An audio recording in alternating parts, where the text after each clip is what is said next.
ఈ సంవత్సరం నిఖిల్ కి టైం బాగున్నట్లు లేదు. ముద్ర అనే తమిళ రీమేక్ ని ఏ టైంలో టచ్ చేశాడో గానీ ప్రీ ప్రొడక్షన్ నుండి కూడా ఆ సినిమా నత్తనడకనే సాగుతుంది. ఎట్టకేలకు డిసెంబర్ 28న రిలీజ్ డేట్ అని వేశారు. కానీ ఈ సినిమా ఇప్పుడు మళ్లీ కొత్త చిక్కులు ఎదురవుతున్నాయని తెలుస్తోంది.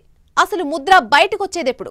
ఈ మధ్య వరుసగా వైవిధ్యభరితమైన సినిమాలు చేస్తూ మంచి ప్రామిసింగ్ యాక్టర్ గా గుర్తింపు తెచ్చుకోవడంతో పాటు మీడియం రేంజ్ హీరోస్ లో మినిమం గ్యారంటీ మార్కెట్ ఉన్న హీరోగా ఎదిగాడు.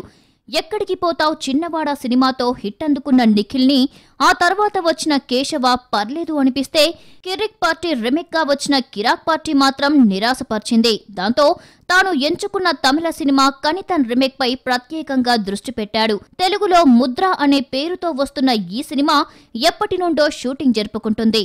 ఈ సినిమాలో హీరోయిన్ గా లావణ్య త్రిపాఠిని తీసుకోవడానికే చాలా టైం పట్టింది.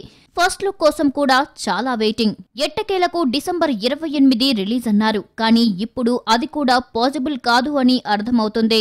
నిఖిల్ కి 2018 అన్ని రకాలుగా అడ్డంకులు క్రియేట్ చేసింది. కనీసం 2019 అయినా కలిసొస్తుందేమో చూడాలి.